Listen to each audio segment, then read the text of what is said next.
How's it going, Rams? Welcome back to another edition of CTV Sports. I'm Leah Cackowski. And I'm Mike Walsh. As we hit mid-April, here's what we have in store for you tonight. CSU softball concluded its second to last conference series of the season in Albuquerque.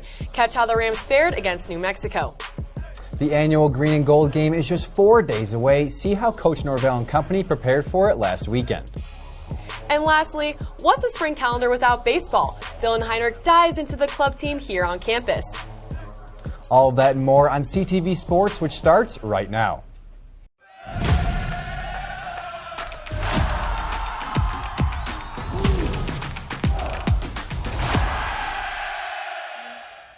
We'll lead things off on the diamond, where CSU softball traveled all the way down I-25 to face off against the New Mexico Lobos. And man, I didn't think there could be any more run rules on the season, but that's all the weekend consisted of, and on both sides. The Rams came out firing in the first game and did their job to hand New Mexico its 10th run rule loss of the year in just 5 innings. Wow, talk about a bad beat. But just when I thought I could give all the praise to CSU, UNM gave it right back in Game 2, ending it in 6 innings with a final score of 12-4. That is so embarrassing. I genuinely can't believe the worst team in the Mountain West shoved it to Colorado State like that after such a great first outing. But enough talk. Let's see what really went wrong. As you can see in the opener, it was expected on how the Rams showed out, finally gaining some momentum going late in the 5th to seal the deal. But then the madness of Sunday demonstrated just how much things can change when the Lobos had an unbelievable 3rd inning due to chipping away with singles and doubles. Overall, I am just blown away by the end result of this series, but I can't dwell on it too much because everyone is bound to have a fluke like that at some point, right? But the Rams have to turn it around when they face out-of-conference foe Iowa State starting on Friday. And hopefully we'll see a dub or two taken back home to Fort Collins. And speaking of road affairs, Mike, how did tennis fare this past weekend? Well, Leah, the Rams gave us an even 1-1 record, dropping their first match to Utah State on Saturday, but then quickly switching the script for Sunday and taking down the weekend's host in Boise State. First, looking at the match with USU, it was pretty evenly set. The big takeaway for the Aggies was their final singles win over Zara Lennon that won them the match. However, before that, we saw some good performances from our number 2 and 3 doubles teams. We also saw 2 singles wins, first from Radka Vushkova and then again from Emily Dush. But in the end, though, all those wins just weren't enough, and the Rams dropped the match that mattered most, and well, you get the story. Fortunately, though, they had a quick chance for redemption on Sunday.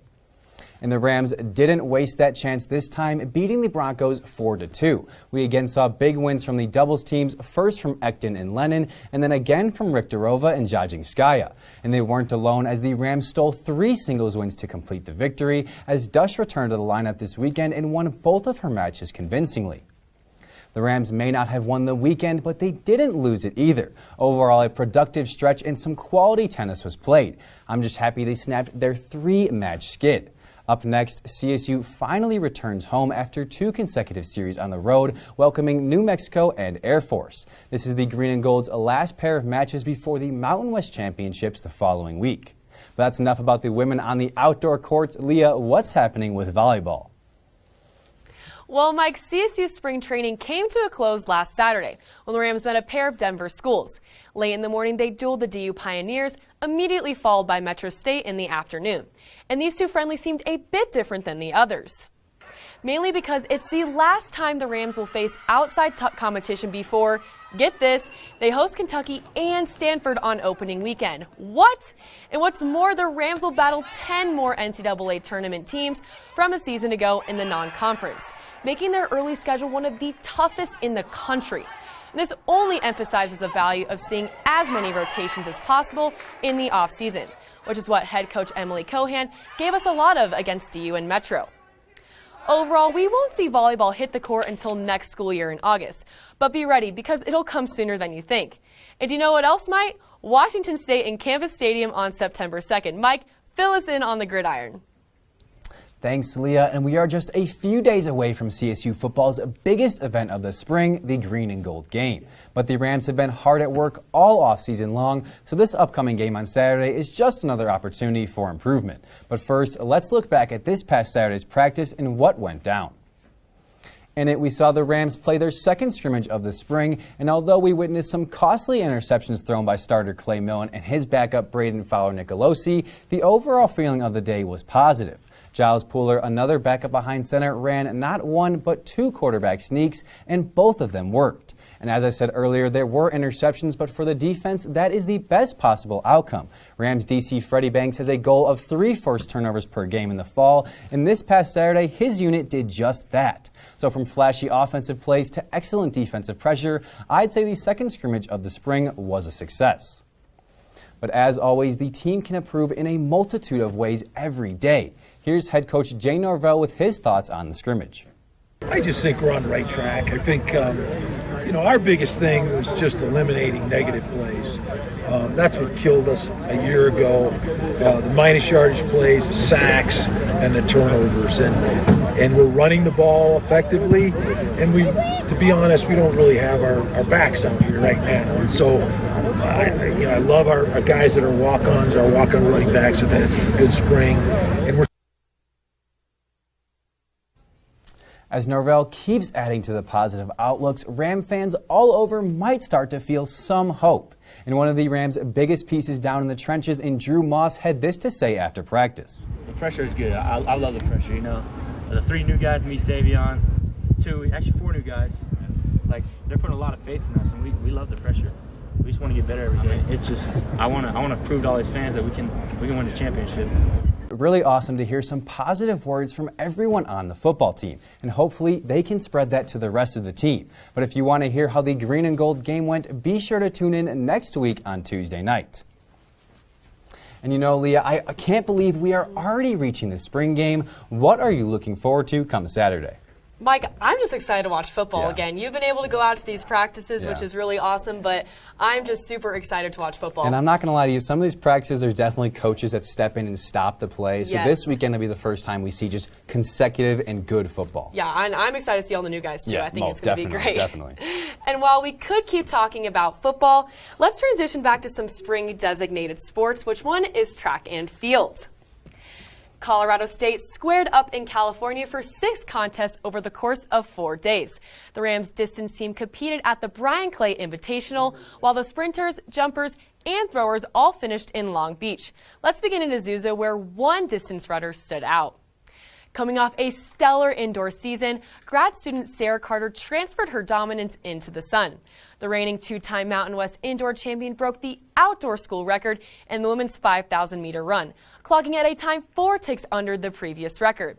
She now holds a school record in 3 different races, which includes the women's indoor 3K and 5K. On the coast, multiple Rams boasted personal bests. Sophomore Jazara Davis ran the women's 100-meter hurdles in 13.77 seconds. Good for 13th and 4th overall in the conference. Meanwhile, Gabby McDonald and Claire Kovach post a pair of personal bests in the throwing events, with marks that ranked 2nd and 5th place respectively. And the triple dump duo of Joanna Pinnock and Alan Bouchara also impressed with quality showings. Overall, the Rams continue to thrive across the board. They'll travel back to Colorado for the Mayor Classic, hosted by the School of Mines in Golden. But Mike, how about a tournament that just got started? What do you have from women's golf? Well, Leah, the Rams teed off the Mountain West Championships in Rancho Mirage earlier today, so we're actually staying in California for this one. Currently, the Rams are within striking distance after day 1. They sit tied for 5th place with UNLV after firing a 6-over at 294. New Mexico leads the tournament overall as Colorado State enters tomorrow 5 strokes behind Nevada and will be paired with the Wolfpack and Rebels starting tomorrow at 8:45 local time in the morning. Hopefully the Rams can climb the standings as the tournament progresses. And well, Rams, with that, we're going to take our first break. When we come back, get the inside scoop on CSU Club Baseball team that's coming up right here on CTV Sports.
Welcome back from the break, Rams. And now, the fact that Colorado State doesn't hold a Division I baseball program can be disappointing for some. But the stirrups and cleats are still strapped on nonetheless. Even though the Rams don't welcome the likes of LSU or Vanderbilt, the competition still persists here in the Rocky Mountains. And with more on that, we throw it over to our feature reporter, Dylan Heinrich. Dylan? Thanks, guys. Well, we've talked about plenty of spring sports so far. One we haven't touched on is baseball. But no worries. I met with the CSU Club Baseball team as their season is up to bat. With spring now officially in full swing, the Colorado State baseball team has returned to the diamond. The team is run as a club team through the rec center, as Colorado State is one of 3 Division I programs without an NCAA baseball team. However, this doesn't deter potential members, as it tends to add to the enjoyment through individual control. It's a bunch of guys who love competing and still want to play baseball in a competitive environment, but also have fun at the same time and just enjoy the game a little bit longer. Vice President Lucas Roy has been playing baseball almost his whole life and is enjoying the club team as one final chance to play with an organized team. We just kept playing, all the way up through high school. Then COVID cut the season short senior year, so I was just itching to just get back on the baseball field. And coming to CSU, I knew I had the club team. I knew I would try out for it. And it's just been great to keep playing and be a part of a team still, because I love being a part of a team. It's definitely a special thing, and once it's gone, I'm going to miss it a lot. Roy has become an integral part of the team, serving as the vice president and one of the main promoters of the club's benefits. I was asked to take the leadership role by one of my teammates last year, and decided, it would be a good chance to develop my leadership skills and to be part of something bigger than myself in a very involved way. One of the benefits he goes on about is the great group environment they have been able to build at CSU throughout the year. Just the guys. I love my teammates so much. They're awesome guys. It's fun to be able to play baseball while still being competitive, because these guys want to win. We're hungry for winning.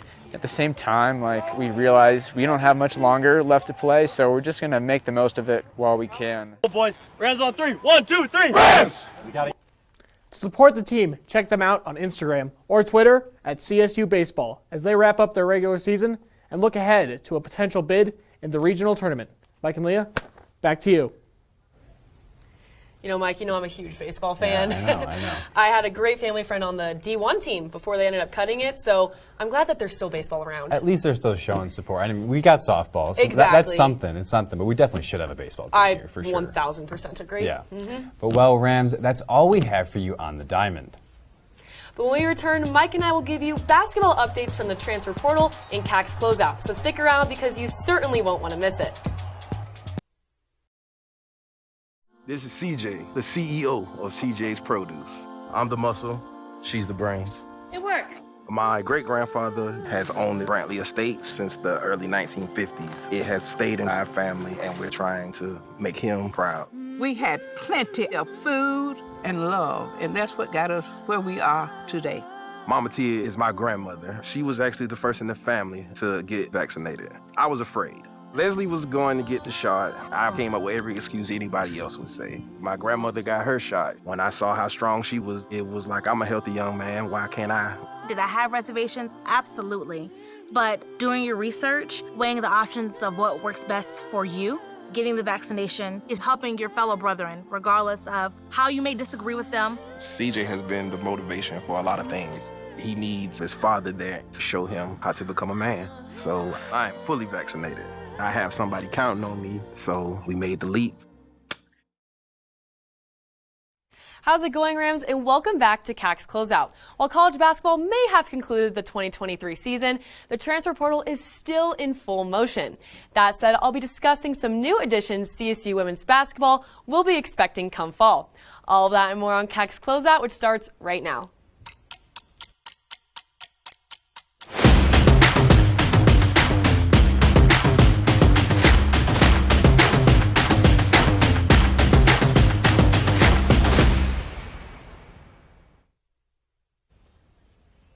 Last month, the women's team concluded the year 20-12 and 4th in the conference. There were a lot of great moments, but now it's time to move on and prepare for an even better campaign.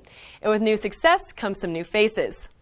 First up from the transfer portal is 6'3" forward from Kerala, India, and Mary Zachariah, previously at Howard College. Head coach Ryan Williams described Zachariah as having a very versatile skill set, and I agree with him. She recorded 20-plus points in 9 separate outings, and 17 with double-digit rebounds. She was named the WJCAC Women's Basketball Freshman of the Year, joining the all-conference team. Wow. And while Zachariah remains young, CSU added some veteran experience to the table as well. Next up is 5'8" guard Jackie Carmen from Wofford College as graduate transfer. Coach Williams commented on her impressive production at Wofford and his excitement about her addition to the roster. In over 100 games played, she averaged roughly 37% from the field and 32% beyond the arc. She left scoring 1,306 points, the 9th all-time at Wofford, while her 206 made three-pointers are second all-time. During her final season, she led her team to a regular season title and a WNIT bid. Just like Coach Williams, I'm so excited for these two to morph into the stalwart culture. This is already an extremely skillful Rams squad, and as we all know, McKenna Hofschild isn't quite done with CSU yet, returning for her final year. So with that in mind, how will Carmen and Zachariah fit into the rotation? Zachariah will fit in perfectly on the perimeter, with Kaylee Clark and Joe Vaz, being able to come in and out to score points when they need it, and as well get boards on D. On the other hand, Carmen is going to be very similar to Destiny Thurman and complement McKenna Hofschild's actions, going back and forth with buckets and using her speed and aggressiveness. While there are a few changes being made to this now younger group, I'm hopeful the Rams will put in good work this offseason. I can't wait to see all of the amazing things Zachariah and Carmen accomplish in the coming year. And okay, I guess I'll let my partner contribute as well to CAC's closeout. Mike, what do you have from the men's side? Thanks, Leah. And well, head coach Nico Medved has been active in the transfer portal as well, despite CSU losing some fan favorites to it like John Tanjay to Mizzou and just recently announced Isaiah Rivera to UIC or the University of Illinois Chicago. The Rams finally have one coming their way.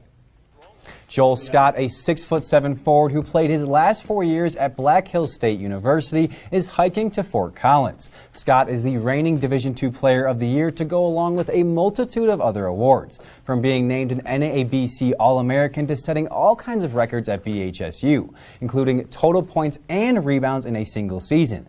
In his last 2 years, he averaged around 23 points and 10 rebounds, and he scored all those points on 60% shooting. And to ice it all off, he grew up and played high school ball in Colorado, so he's a homegrown kid who now plans to use his final year of eligibility at Colorado State. Scott was a standout player all 4 years at BHSU, and he adds to an already promising front court alongside Pat Cartier. He also fills a major void of shot creating as the Rams have now lost all 3 of their top shot makers. But maybe with this move Isaiah Stevens favors coming back, we'll just have to wait and see. And Leah, I gotta say, both of these news stories make me pretty excited about CSU hoops next winter. I know, me too. We've seen lots of changes in a short amount of time, but I'm optimistic. Change doesn't hurt all the time. I was a little low on the men at first just because they were losing a lot of people and they weren't getting back. But that's a huge splash. D2 Player of the Year. I know it's D2. I know. But this is still college basketball. Averaging 23 and 10 on 60% shooting is insane anywhere. I agree. And I mean, same with Pat and Joe. They came from smaller-ish schools and they did amazing last year. We should have a big year in basketball this year. I agree. I'm looking forward to it. Me too. But well, Rams, we've reached our final break. But stay tuned, though, because afterward, we'll react to a series of entertaining plays from the previous week in Out of Pocket.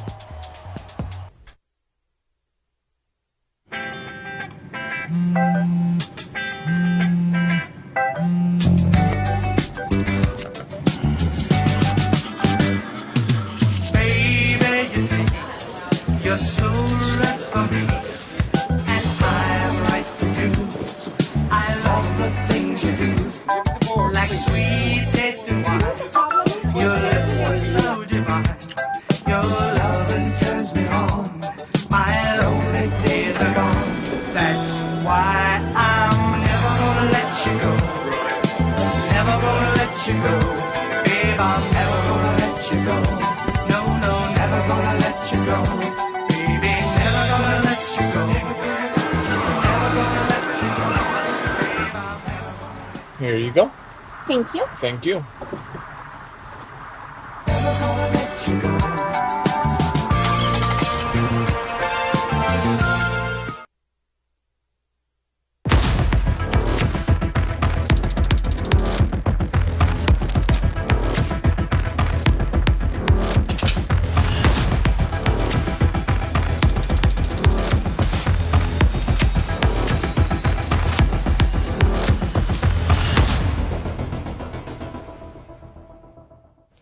Welcome back from the break, Rams. Now, much like October, mid-April is also the hub for professional sports. Basketball and hockey are both in their postseason forms, while baseball is settling into gear. And with this comes many fascinating and unique moments, and that's precisely what we'll be doing tonight. The three of us will be shown a highlight, and midway through, the track will pause, where we each have to guess how the rest of the play materialized. And Mike, of course we didn't forget about you. Why don't you lead us with our first play? You've got it, Dylan. And yeah, once the clip freezes, I'll bring forth a list of possible answers for us to choose from. So without further ado, let's get into our first play, which comes courtesy of the MLB. About a half a dozen new areas as Kerry Carpenter hits one to center field. Backpedaling.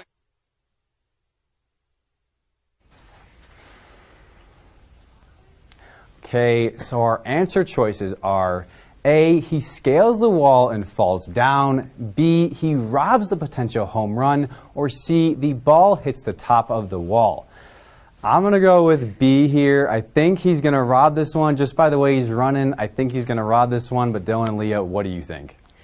I mean, I think he read it wrong. I think he's going to fall down. I'm going to say, that's my guess, though. You know, I'm going to agree with you here, Leah. I don't think he's in proper position. I think he's going to try and scale the wall, but he's not going to quite get there. So I'm going to go A with you as well. Hopefully we're right. That'd be funny. We got two people falling. We got one guy catching it. We'll see. All right, those are our predictions. Let's see what actually transpired in Toronto. Kiermaier jumps, and he's got it! He took a home run away in the very first game of the season. Dang, that was an insane catch. I honestly, I wasn't confident on that one. I thought he was going to trip there at the last second, but, you know, that's good for me. But moving on, the NHL playoffs began yesterday, and it was a chaotic string of events last night as the Oilers blew a 3-1 lead, as well as this moment in double overtime from Dallas. Zuccarello, and that allows Domi to head back the other way. There's a shot saved by...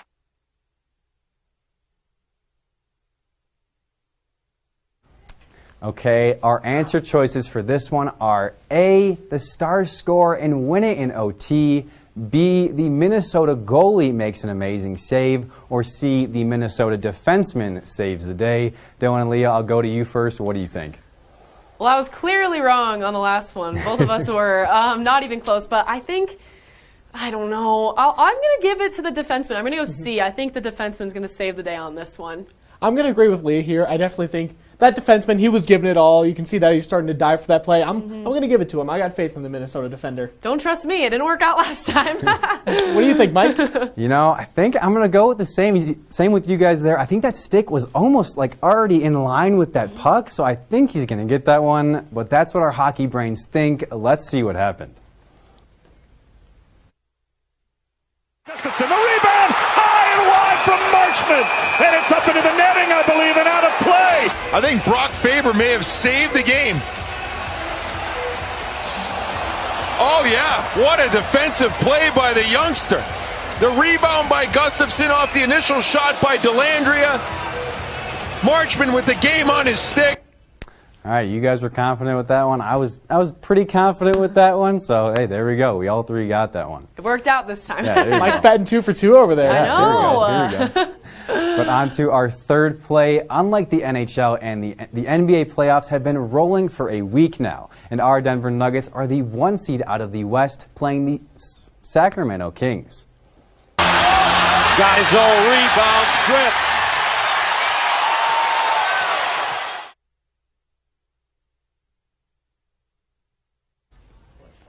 Okay, our multiple choice set brings us the following. A, the Nuggets player finishes things with a slam.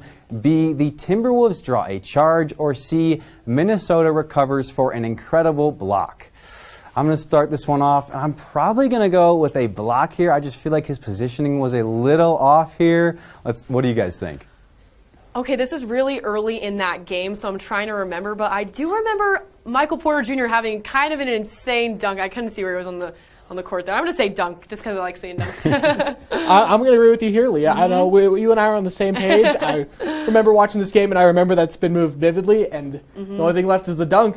What do you think, Mike? I mean, I guess there's my problem. I didn't watch the game. All right, we have a lot of NBA fans on this panel, so let's see if our intuitions are correct. Gordon, no call, and he'll jam it down. MPJ, but Gord AG got that down. We got the right result, so we're batting pretty good. We did, I honestly thought he did. was going to pass it to someone there. I didn't even know what was going on. We're tied up now. But lastly, we're going to rewind the clocks a little bit for this one. It's back to the fall for a look into the NFL. It's tough, right? With pads on. Exactly. Here he is again in the run up the middle. He fights for the first down, but he lost the ball.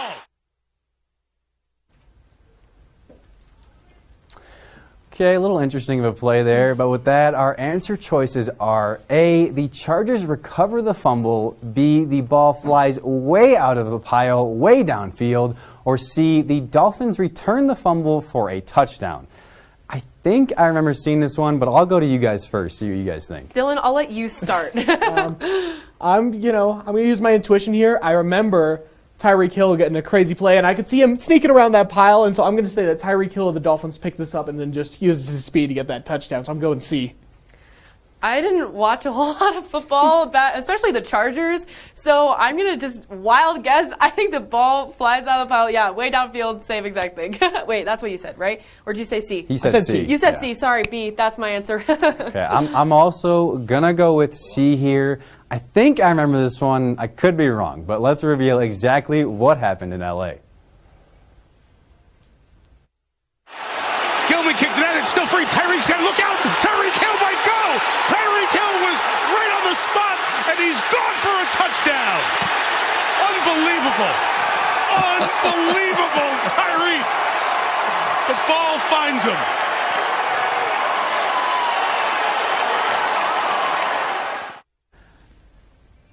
Honestly, I don't even know how you rule that as a ref. Was someone in there with the ball down and then it just popped out from someone else, or what happened there? I can't really tell. I have no idea. Crazy things happen in Charger games. I mean, it seems to happen, so. I mean, there have been crazier plays, but that was definitely a pretty crazy one. But with that, Rams, that is all the sports action we have for you tonight. Be sure to catch Alex and Tom on CTV Geeks tomorrow night. And as always, thank you so much for watching. Have a great night, and we'll see you then.